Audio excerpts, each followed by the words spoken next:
우리는 다음 주일을 추수감사 주일로 보내려고 준비를 하고 있습니다. 그래서 오늘은 추수감사절을 준비하면서 추수감사절을 왜 우리 한국교회가 지키게 되었는지, 그리고 어떠한 방식으로 어떤 마음으로 이 추수감사절을 보내야 되는지 우리 한번 살펴보려고 합니다. 여러분, 추수감사절은 땡스기빙 데이로 알려져 있습니다. 미국에서 한국교회로 전래되어져 온 기독교 축제일입니다. 추수감사절. 영어로는 Thanksgiving Day. Thanks라는 말은 감사드리라는 뜻입니다. 감사들. 그리고 giving은 주는 것. day는 날. 감사들을 하나님께 드리는 날. 이것이 미국 교회가 하나님께 올려드리는 축제일로 삼는 날의 모습들입니다. 여러분, 미국이 이 땡스기빙 데이 추수감사절을 드리게 된 이유가 있습니다. 미국은 처음부터 독립된 나라가 아닙니다. 미국이란 나라는 어느 시점에 만들어진 나라지 처음부터 완전한 나라가 아니었습니다. 여러분, 미국이 어디에 있는지 아시죠? 우리나라로부터 비행기를 타고 약 11시간 정도 태평양을 건너가면 다다르는 곳이 있는데 그 대륙이 얼마나 넓은지 몰라요. 처음에 우리가 다다르면 샌프란시스코나 LA가 나오는데, 로스앤젤레스가 나오는데, 그 주가 캘리포니아라고 얘기합니다. 캘리포니아. 그 캘리포니아에서 미국 땅이 얼마나 넓은지 비행기를 타고 그 끝에 있는, 동쪽 끝에 있는 도시 뉴욕까지 날아가면 비행기로 6시간 날아갑니다. 비행기로 6시간. 차로 하면 한 20시간 가까이 막 가야 되는 곳이죠. 그런데 그렇게 큰 대륙에 미국이 세워졌는데, 원래 그 북아메리카 땅에 원래는 미국인들이 살고 있지 않았고, 우리가 잘 아는 것처럼 인디언 부족들이 살고 있었습니다. 이쪽과 저쪽과 북쪽과 남쪽과 중앙에 다 이름도 이렇게 부르기가 쉽지 않은 인디언 부족들이 살고 있었어요. 그런데 1492년 한 인물, 우리가 잘 아는 콜럼버스가 스페인 여왕의 재정적인 후원을 받고 신대륙을 발견하겠다고 하고 스페인에서 떠납니다. 그 바르셀로나에서 떠납니다. 떠나서 대서양을 건너를 가요. 무작정 건너가다가 한 신대륙을 발견하는데, 우리가 지금 알아보려고 하는 북아메리카, 즉 캐나다 땅과 미국이 현재 있는 그 땅에 도달하게 됩니다. 가봤더니 어떤 땅입니까? 매우 비옥한 땅. 그리고 물과 시내가 굉장히 깨끗하고 대다수가 평지 땅이에요. 우리는 산으로 이루어져 있지만 거기는 끝도 없는 평야지대가 펼쳐져 있는 겁니다. 그런 땅을 발견하고 서둘러 대서양을 건너 스페인에 와서 보고를 합니다. 여왕에게 보고하는 거죠. 그랬더니 이 소문이 유럽 전체에 소문이 납니다. 유럽이 어떤 유럽들이 있을까요? 나라들이 있을까요? 프랑스, 영국, 이탈리아, 네덜란드, 이런 나라들에게 소문이 나기 시작합니다.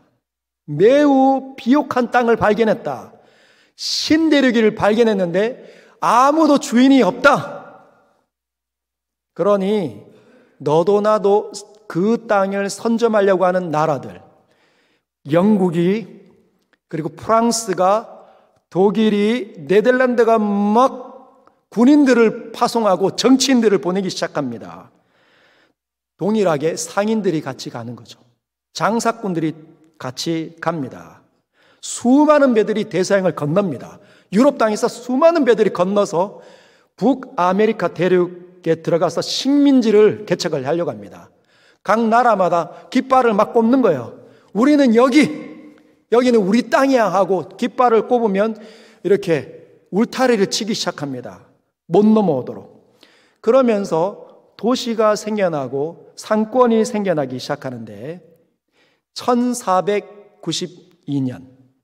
그럼 약 1500년대 아니겠습니까? 한 100년 정도가 세계 열강에 힘 있는 나라들이, 유럽에 있는 나라들이 그 아메리카 대륙으로 막 몰려 들어옵니다. 그때 한 배도 그 대서양을 건너 그 아메리카 대륙으로 오고 있었어요. 그 배 이름이 바로 메이플라워호. 1620년. 여러분, 1620년에 메이플라워호가, 그 배가 대서양을 건너 아메리카 대륙으로 건너오고 있습니다. 그 메이플라워호에는 약 100명이 타고 있었는데 그 중에 절반 이상이 청교도라고 알려져 있는, 퓨리탄, 청교도라고 알려져 있는 사람들이 신앙의 자유를 찾아오고 있었습니다. 여러분, 왜 신앙의 자유를 찾아왔을까요? 이들은 도대체 어느 나라에서 출발했겠습니까? 영국에서 출발을 해서 신앙의 자유를 찾아 그 망망대해 대서양을 건넙니다. 여러분, 당시 영국에는 여왕이 통치했는데 잔인하기 짝이 없는 여왕이 통치를 했습니다. 메리 여왕으로 불리는 이 여왕은 피해 여왕으로 알려져 있습니다. 왜 피해 여왕인가? 예수 믿는 신학자들, 예수를 가르치는 목회자들, 그리고 예수의 말씀을 따라 사는 남녀들을 약 200명 가까이를 잡아다가 화형을 처해버렸습니다. 하나님을 제대로 믿고 선하게 살기로 작정하고 이웃을 내 몸같이 살기로 작정하고 애를 쓰는데 안 된다. 그래서 무하다가 화형으로 불로 형벌을 가하는 그 피해 여왕 때문에 수많은 영국의 신실한 사람들이 도망을 갑니다.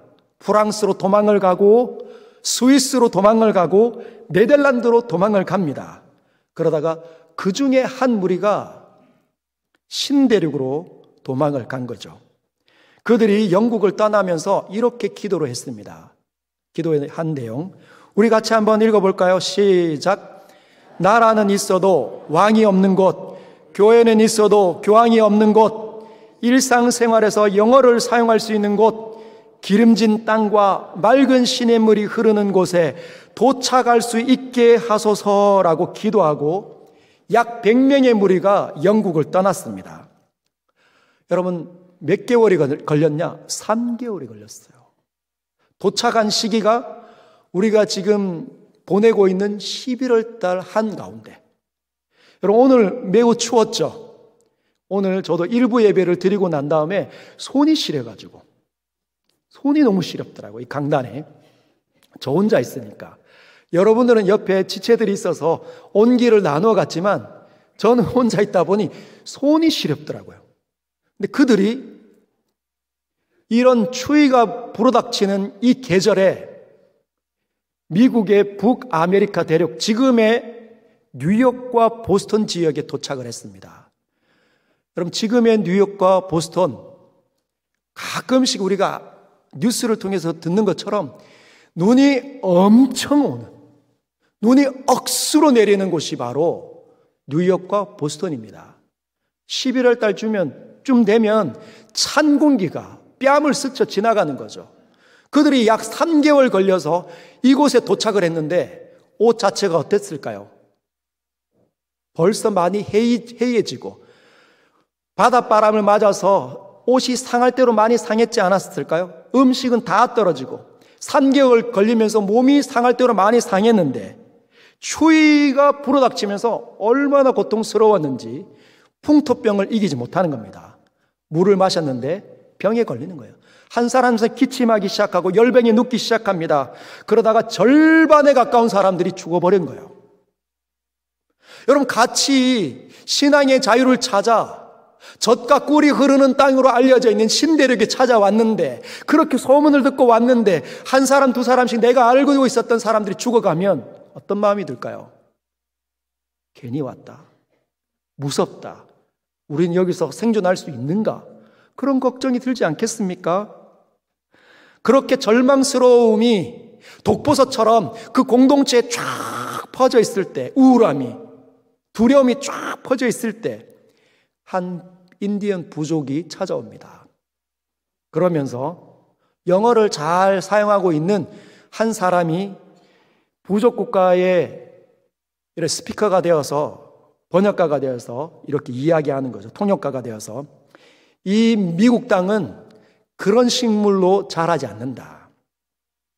어디에 산이 있고 어디에 넓은 호수가 있고 들판이 있고 어떤 동물들이 있고 어떤 들에 어떤 나무가 있는지, 그리고 들에 어떤 식물을 심어야 잘 자라는지를 가르쳐 줍니다. 그래서 그 다음 해에 이 청교도들, 퓨리탄들이 첫 수확을 거둡니다. 변변치 않았지만 옥수수와 감자를 수확해서 자기네들에게 도움을 주었던 이웃 부족 국가를 이렇게 초대해서 동네 잔치를 벌이는 거죠. 그러면서 예배를 드렸습니다. 그것이 우리가 알고 있는 첫 번째 추수 감사절입니다. 땡스 기빙 데이. 감사를 하나님께 올려드리는 날. 여러분, 이렇게 기도를 했다고 합니다. 같이 한번 읽어볼까요? 시작. 우리는 대서양을 건너와 여러 친구들을 잃었습니다. 그러나 하나님은 우리에게 기대했던 것보다 더 많은 것을 주셨습니다. 하나님의 은혜에 감사하며 하나님께 첫 열매를 드리나이다. 다시 감사가 찾아오자 이 사람들이 용기를 내기 시작합니다. 그리고 난 다음에 교회를 제일 먼저 짓습니다. 함께 예배를 드릴 수 있는 그 예배당을 지어요. 함께 모여서 성경을 가르치고 예배하고 찬송하고 기도하고 하나님 말씀대로 서로를 받아내고 복음을 전가할 수 있는 예배당을 짓습니다. 두 번째 지은 것이 학교. 어떤 학교를 지었을까요? 어떤 것들을 가르치는 학교를 지었을까요? 신앙의 자유를 찾아왔으니까 첫 번째 가르치는 것이 성경. 성경을 가르치지 못하면 사람이 하나님의 사람으로 살지 못한다. 그래서 성경을 가르치기 시작했고 신학을 가르치기 시작했고 여러 가지 학문들을 하되 과학을 하되 하나님의 관점으로 가르치는, 수학을 가르치되 하나님의 관점으로 수학을 가르치는 학교를 지었습니다. 그 학교가 저와 여러분들이 매우 잘 아는 미국의 최고의 대학 누굽니까? 어디입니까? 하버드가 그렇게 지음을 받았습니다.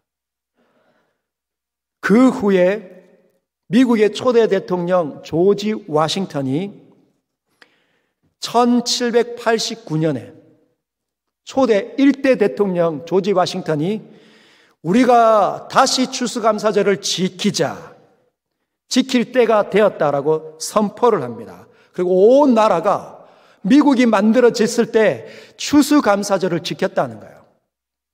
그런데 그 다음에 추수감사를 지킨 게 아닙니다. 매년 지킨 게 아니에요. 언제 매년 지키게 되었는가? 여러분이 잘 아는 미국 대통령이 있습니까? 누가 떠오릅니까? 아브라함 링컨. 아브라함 링컨이 16대 대통령입니다. 굉장하죠? 16대 대통령이었던 아브라함 때 비로소 이 미국은 매년 11월 말일에 마지막 주에 추수감사절을 지키기로 결의합시다 하고 온 나라가 매년 11월 넷째 주에 추수감사절을 지킵니다. 그러면 우리는 언제부터 지켰을까요? 아브라함이 16대 대통령으로 미국 전체에 매년 11월 달에 추수감사절을 지키자라고 선포하고 난 이후에 150년이 흐른 그 시점에 우리나라는 어땠을까요? 우리나라는 조선의 말기를 지나고 있습니다. 일제가 우리나라를 국권을 침탈해 버렸습니다. 양식들을 다 뺏어가고 언어를 말살하고 문화를 말살했습니다. 근데 그때 우리 온 나라는 두려움과 절망에 시달릴 수밖에 없었죠.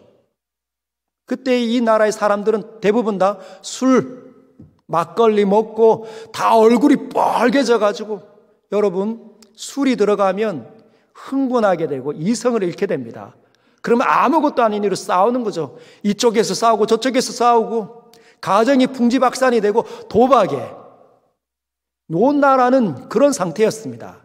근데 놀랍게 미국에서 링컨이 추수감사주의를 선포했을 그 이후 150년이 지난 이후에 미국과 세계 열강에서는 우리나라를 복음으로 살려내야 되겠다 생각하고 우리나라로 찾아온 수많은 사람들이 있었습니다. 선교사님들. 그들이 들어와서 뭘 했습니까? 교회를 짓고 학교를 짓고 병원을 짓고 이 나라를 살려달라고 하나님 앞에 부르짖었습니다. 여러분, 그때 1907년에 뭐가 일어났습니까? 평양 대붕, 원산 대붕입니까? 평양 대붕이 1910년인가요?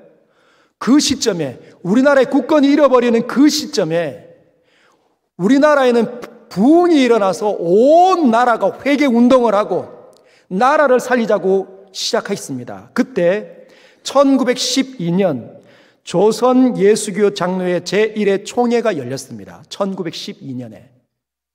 그때 조선 예수교 장로회 우리나라의 목회자들로 이루어진, 물론 선교사님들도 함께 했지만 우리나라에 있는 전국에서 몰려오는 목회자들이 모여가지고 추수감사절 하나님께 감사를 올려드리는 날로 우리나라도 매년 드리자라고 결정을 합니다. 여러분, 그렇게 해서 우리나라가 추수감사절을 지금까지 드리고 있는 것입니다. 어떤 분들은 이렇게 이야기하시는 분들도 계세요. 미국의 기독교 절기를 성경에 없는 건데 미국의 절기를 지킬 필요가 있는가? 성경의 절기를 지켜야 되는 건 아닌가? 여러분, 사실은 추수감사절을 맨 처음 지킨 나라가 미국이 아닙니다. 청교도들이 아니에요. 성경에 이미 하나님의 명령으로 하나님의 백성들에게 선포되어진 절기입니다. 출애굽기 23장 16절 같이 한번 읽어보도록 하겠습니다. 시작. 수장절을 지키라. 이는 내가 수고하여 이룬 것을 연말에 밭에서부터 거두어 저장함이라. 수장절, 거둘 수, 저장할 장. 밭에서 소출을 수고해서 이룬 것을 연말에 다 거두며 하나님 앞에 감사로 드리는 절기가 수장절, 추수감사절이라는 거죠. 여러분, 혹시 지난주에 설교 등장했던 인물 기억나십니까? 부자. 밭에 소출이 너무 많아서 창고를 무너뜨리고 더 크게 짓는. 그래서 이제 두 다리 쭉 뻗고 이제 편안하게 한번 살아보자 했던 그 사람. 여러분, 그 사람의 문제가 무엇이었습니까? 인생을 치열하게 열심히 살았던 것. 그리고 그가 살았던 그 이 땅에서의 삶만 전적으로 오로지 그것밖에 없다고 생각했던 것이 문제였습니다. 여러분, 영혼의 주인이 내가 오늘 이 밤에 너의 영혼을 도루 찾으리니 그러면 네가 그렇게 수고했던 이 모든 것 누구의 것이 되겠냐? 사랑하는 성도 여러분, 혹시 이 부자처럼 이 땅에서의 수많은 물질이 나에게 많았으면 좋겠다. 그랬으면 나도 두 달에 한번 쭉 뻗고 살 텐데 혹시 그렇게 인생을 그런 관점으로 살아오지는 않았습니까? 여러분, 100억 있으면 좀 든든하겠습니까? 아니라 1000억 정도는 있어야 되겠다. 무슨 말? 1조 정도는 있어야지. 혹시 여러분 1조 정도 있으면 두 다리 뻗고 이렇게 떵떵거리면서 편안하게 살 수 있겠다 생각하십니까? 그러나 하나님께서 부르시면 그건 종이 쪼가리에 불과합니다. 하나님 나라에서는 아무 짝에도 쓸모 없다는 거죠. 여기서 금덩어리, 은덩어리는 그냥 하나님 나라에서는 돌멩이에 지나지 않습니다. 하나님을 만나고 하나님을 준비하지 않고 영혼의 주인이신 하나님을 만날 수 있겠습니까? 끔찍스러운 일만 일어나는 거죠. 여러분, 우리는 이 땅에 다 벌거벗고 왔습니다. 그리고 우리는 절대적인 진리 가운데 하나인 것은 벌거벗고 왔지만 벌거벗은 채로 하나님 앞에 간다는 거예요. 아무것도 들고 가지 못한다는 겁니다. 그래서 추수감사절은 바로 그것을 준비하는 겁니다. 나에게 잃어버린 하나님을 준비하는 날이 바로 추수감사절이에요. 여러분, 한 해 동안 열심히 달려오셨습니까? 치열하게 인생을 살아오셨습니까? 정신없이 가정을 이끌기 위해서 손발이 부르트도록 세상과 맞서면서 세상의 자존심을 그냥 굽히고 가정을 이끌고 아내를 지키기 위해서 그렇게 열심히 사셨습니까? 너무너무 힘든데, 자녀를 양육하는데 너무너무 힘겹고 어렵지만 견디기 위해서 애를 써왔습니까? 미래를 준비하기 위해서 시간을 많이 들여왔습니까? 여러분, 그것이 잘못된 게 아닙니다. 그러나 문제는 그것만 있으면 안 된다는 거예요. 그 안에 나와 함께 하시는 하나님으로 인한 넉넉함과 감사가 나에게 있는가? 자기 자신을 돌아봐야 된다는 거죠. 여러분, 혹시 얼굴 표정이 나빠져 있지는 않습니까? 얼굴 표정이 세상의 수많은 고난과 역경 때문에 찌들어가고 어두워지고 말이 이렇게 험해지고 있는데도 불구하고 모른다면 우리는 우리 자신을 제대로 보고 있지 않는 겁니다. 부유한 마음을 잃어버린 거죠. 벌써 마음이 비어졌는데 채워진 상태가 아니라 넉넉하지 않은 상태야. 그런데도 불구하고 모른다면 추수감사절 다시 제대로 찾아내야 합니다. 여러분, 가족들이 눈에 보입니까? 너무 열심히 사느라 나와 함께 선물로 주어진 그 사람들의 존귀함이 시간이 지나면 더 나에게 다가와서 사랑스러워져야 되는데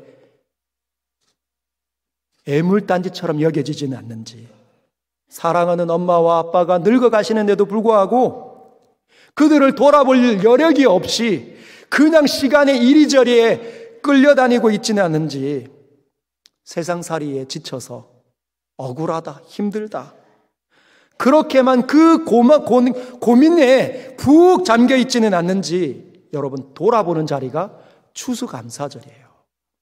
멈추고 밭에서 소출이 있을 때 이 모든 것 가운데 나와 함께 하신 하나님이 계시지, 그것이 감사를 드리는 추수감사절의 의미입니다.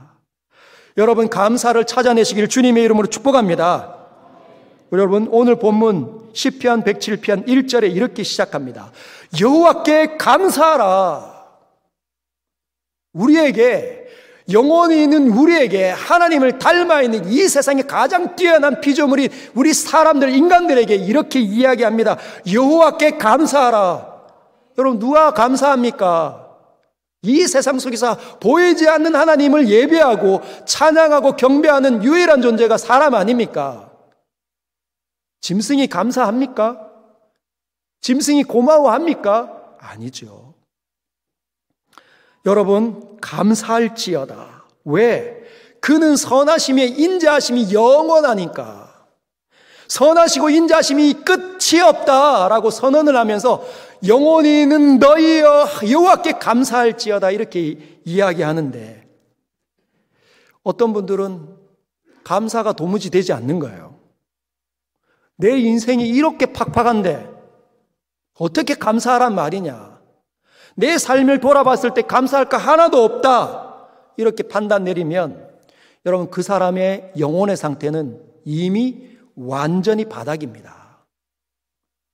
세상의 것들에 마음과 생각을 다 빼앗겨서 나는 힘들어, 나는 못 살겠어, 뭐 말만 하면 표정 자체가 어두워지고 험한 말이 나오니까 늘 원망하고 불평합니다. 특징은 본인이 모른다는 거예요. 여러분, 마음이 부유한 사람들만이 자기를 돌아볼 수 있습니다. 근데 자기를 못 보면 비어져 있기 때문에 다른 사람이 아무것도 보이지 않습니다. 자기밖에 보이지 않는 거죠. 나만 억울하고 나만 힘들고. 그래서 내게 무언가가 나쁜 거 하면 원망과 불평이 막 쏟아지는데 그래서 옆에 있는 사람 다 죽어나가는데도 모른다는 거예요. 그래서 주님께서 그렇다면, 그런 상태라면 두 가지를 찾아내서 감사를 다시 회복해라, 이렇게 우리에게 도전합니다. 2절과 3절의 첫 번째 이유가 있는데, 첫 번째 이유는 이렇습니다. 한번 따라할까요? 구원받았기에 감사하라. 여러분, 우리가 구원받았다면 감사하라는 거예요. 구원을 다시 기억하라는 거죠. 2절 이렇게 되어져 있습니다. 여호와의 속량을 받은 자들은 이같이 말할지어다. 여호와께서 대적의 손에서 그들을 속량하사 동서남북 각 지방에서부터 모으셨도다. 여러분, 우리가 속량받았기 때문에 감사하라고 도전합니다. 속량받았다. 속량받았다. 무슨 말이겠습니까? 교회 처음 나오신 분들은 잘 기억하십시오. 속량받았다가 매우 중요한 기독교의 교리 가운데 하나입니다. 속량받았다는 게 무슨 뜻일까요? 그건 값이 치루어졌다는 뜻입니다. 값이 치루어졌다. 값이 치루어져서 하나님의 소유가 되었다, 이 뜻입니다. 여러분, 왜 값이 치루어졌을까요? 값이 치루어지기 전에는 하나님의 소유가 아니었다는 거죠. 누구의 소유였다는 뜻입니까? 저와 여러분이 값이 치루어지기는 전에는 누구의 소유라고요? 죄의 노예입니다. 죄의 노예. 성경은 우리가 태어날 때부터 죄의 노예라고 얘기합니다. 어떤 사람들은 왜 우리가 죄 짓지도 않았는데 그 죄의 노예면 다 감옥 가야 되는데 이게 무슨 죄입니까? 성경이 말하는 죄의 노예는 그거예요. 죄는 파괴하는 힘이다. 그래서 이 파괴하는 힘이 움직이게 되면 죄의 열매가 맺혀지는데 그게 죄악이라 말합니다. 여러분, 죄의 노예였어요.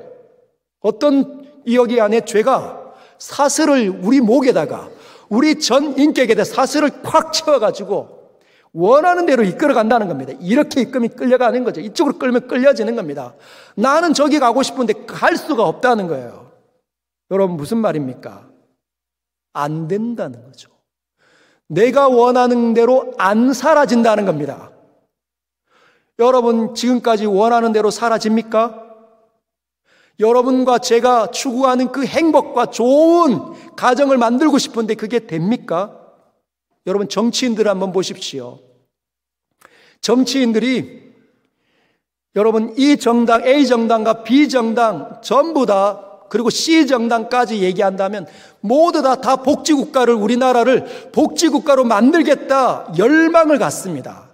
얼마나 많이 배우고 많이 연구했는지 함께 모여서 많이 연구합니다. 그런데 이 사람들이 함께 모이면, A와 B와 C와 이 정당이 함께 모이면 우리나라가 더 부강하고 더 선진국가가 될 텐데 안 된다는 거예요. 어떻게 됩니까? 으르렁거리고 싸우는 거죠. 그분들이 못 배워서 그런 게 아닙니다. 무식하고 나쁘기 때문에 그런 게 아닙니다. 죄가 그 안에서 움직이면 시기와 질투를 양산하고 서로의 차이점 때문에 구별하고 서로를 밀어내는데 얼마나 빠른지 몰라요. 함께 모이면 시너지 효과를 내서 더 부강한 나라가 될 거라 생각하지 안 된다는 겁니다. 여러분, 기업들을 한번 보십시오. A 기업과 B 기업, 재벌들이라고 합시다. 이 기업들이 함께 연합하면 우리나라 부강할 텐데 상품 하나 때문에 서로 으르렁거리고 미워하고 고소를 합니다. 전 세계는 어떻습니까? 전 세계 수많은 나라들이 함께 모여서 가난한 나라를 다 도우면 좋겠다 생각하지만 가난한 나라에 먹을 것들을 주지만 완벽하게 다 주지는 않습니다. 왜요? 자기네들 물건을 팔아야 되니까. 이익이 있는 한 도와주죠. 그러나 이익이 되지 않으면 언제든지 중단하는 것이 이 세상의 일들입니다. 다 알지만 안 된다는 거예요. 우리도 마찬가지입니다. 다 알지만 아이들을 훌륭하게 기르고 싶지만 안 된다는 거죠. 왜? 우리 안에 있는 이 허물들이 어려움을 만나면 포기하고 싶고 게으르고 싶고 나태하고 이런 죄악에 끌어는 이 힘 때문에 언제든지 망가져 버리는 겁니다. 여러분, 그러면 그 영혼의 주인이 우리를 볼 때 뭐라고 판단 내리실까요? 하나님을 닮게 창조되어진 가장 위대한 피조물인 이 인간의 삶을 보면서 뭐라고 평가합니까? 지옥에 딱 맞다. 지옥에 딱 맞구나. 여러분, 이것이 우리의 절망적인 상태였습니다. 죄의 노예. 여러분, 이 절망적인 상태에서 누가 구원할 수 있습니까? 어떤 사람이 구원할 수 있습니까? 구원 못하는 거죠. 그러나 값이 치러졌다고 오늘 선포합니다. 어떤 값이 치러졌습니까? 엄청난 값이 치러졌습니다. 이 세상에 있는 수많은 돈들, 금은부와 다이아몬드 모든 것들을 끌고 와도 그분 앞에 딱 갖다 대면 한낱 종이 쪼가리와 돌멩이에 지나지 않게 만드시는 분. 누구? 하나님.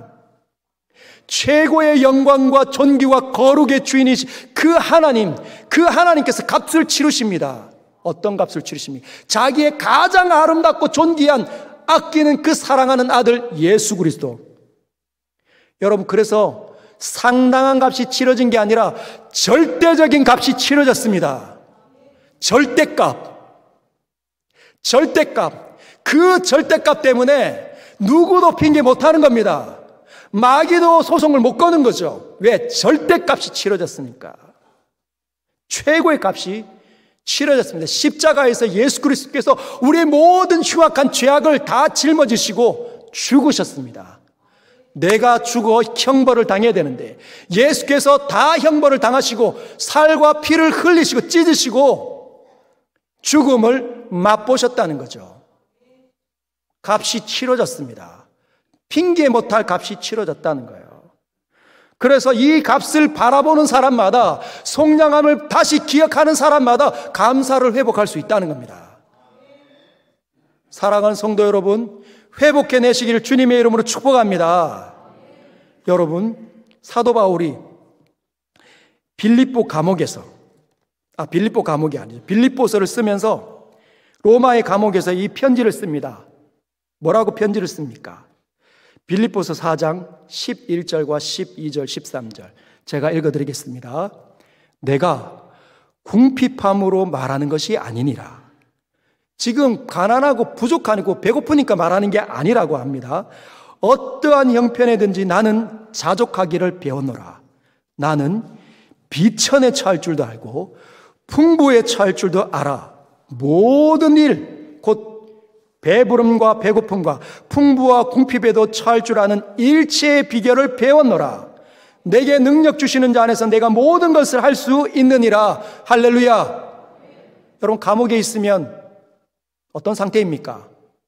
눈물 나는 상태 아닙니까? 언제 풀려날지 모르고 언제 죽을지 모르는데, 근데 이 사람이 지금 뭐라고 얘기합니까? 내가 일체의 비결을 배웠다. 내게 능력 주시는 자 안에서 나는 모든 것을 할 수 있다. 엄청난 선언을 하고 있어요. 왜 그런 엄청난 선언을 할까요? 일체의 비결을 배웠기 때문에. 일체의 비결은 이쪽도 다루어낼 줄 알고 이쪽도 다뤄낼 줄 아는 지혜입니다. 여러분은요? 여러분 지혜롭습니까? 어떤 사람들은 풍부에 처하는 비법만 배웁니다. 내가 만족될 때, 채워질 때, 평안할 때 나는 너무 기쁘고 행복해요. 그러면 풍부에 처하는 쪽에 있는 일만 다루어낼 줄 아는 거죠. 그러나 비워지는 자리는 다루어내기가 어렵습니다. 비워지는 자리, 고난이 있고 어려움이 있고 눈물 나는 그 자리에 처하게 될 때 사람들은 다 절망하고 두려워하고 가까이 있는 사람들에게 상처 주는 말 쉽게 던지는데 일체의 비결을 배우지 못한 거죠. 왜? 그런 자리는 다루어내지가 못하는 겁니다. 그러나 하나님을 알게 되면, 최고의 값이 치러진 예수 그리스도를 더 알게 되면, 그분의 사랑을 더 만끽하게 되면 부유한 사람이 되는 거예요. 100억을 못 가져도, 1조를 못 가져도 다 가진 사람처럼 넉넉합니다. 그 사람이 위로할 수 있고, 그 사람이 감사할 수 있고, 그 사람이 찬양할 수 있고, 그 사람이 노래할 수 있고, 그 사람이 세상을 향하여서 도전할 수 있는 사람이 되는 거죠. 여러분들이 그런 사람들 되시길 주님의 이름으로 축복합니다.